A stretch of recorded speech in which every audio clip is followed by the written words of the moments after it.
Nabi cakap, semua kamu yang ada anak, dia akan ditanya daripada anak-anaknya di akhirat nanti.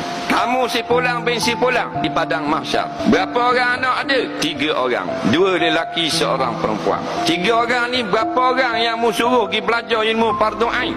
Jawab bapak tadi, tak belajar fardu ain, belajar akademik biasa saja.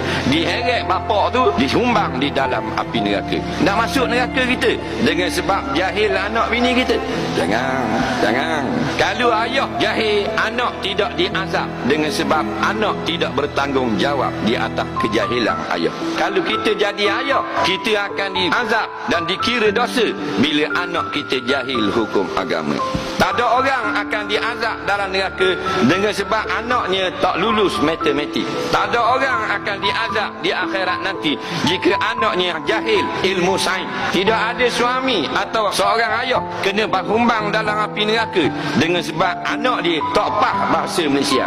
Tapi seorang ayah akan dibakar di dalam api neraka dengan sebab anak dia tak tahu akidah. Dia akan diazab dengan sebab anak dia tak pandai sembahyang.